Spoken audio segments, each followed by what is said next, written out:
threshold of a new Green Deal or our trajectory to a 3-degree world where returning to the earth we know today will be impossible. You also know that some countries, namely Pakistan, will be more exposed, more deeply vulnerable than others living in cooler longitudes. For the lost and the damaged of the world, such gatherings are the only hope. In my country, Sheikh Jan, millions of people are going into winter without the shelter or livelihood. That is their fundamental right. Women and children are still looking to us to protect their basic needs, while entire villages are seeking to secure a precarious future, with all of us such recovery hinging on a flow of resources that we are unable to guarantee.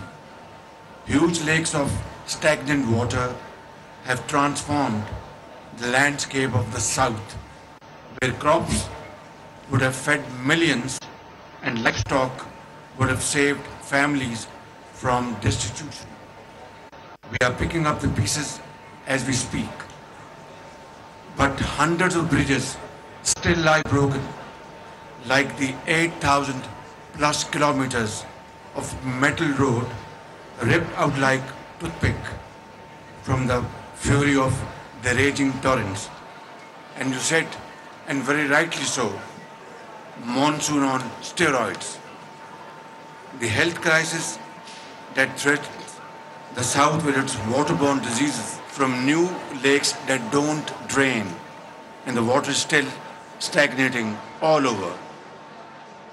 We are grateful to the UN agencies, WHO, and other development partners in supporting us through this unprecedented challenge. But this climate carnage is so much more than an exogenous shock to the entire body of our social and economic fabric. The latest estimates have calculated loss and damage at $30 billion. Our journey to recovery will be held back by increasing public debt, rising international energy prices, and no real access to adaptation funds. Our social security platform, the Benazir Income Support Program, has allocated urgent cash transfers worth $316 million to the most vulnerable 2.8 million families, providing $113 to each affected family. We have mobilized every available resource towards the national relief effort and repurposed all budget priorities, including resilience and development funds, to the rescue and first order needs of millions.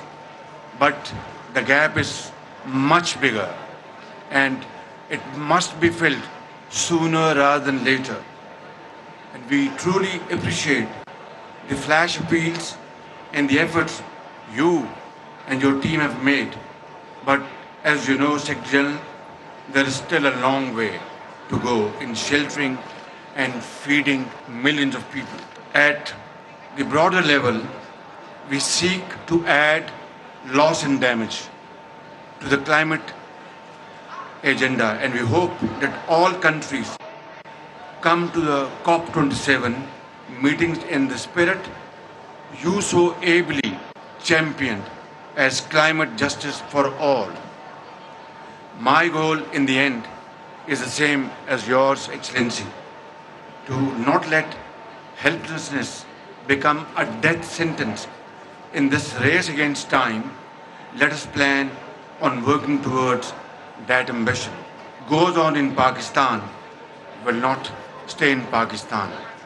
So let's stand up and say no to this before it's too late. Thank you, Secretary General. Thank you very much. Dear Prime Minister Sharif, Excellencies, ladies and gentlemen, there are moments in our life that are unforgettable and that mark you deeply. My last visit to Pakistan was one of these moments. To see an area flooded that is 3 times the size of my country, Portugal. To see the loss of life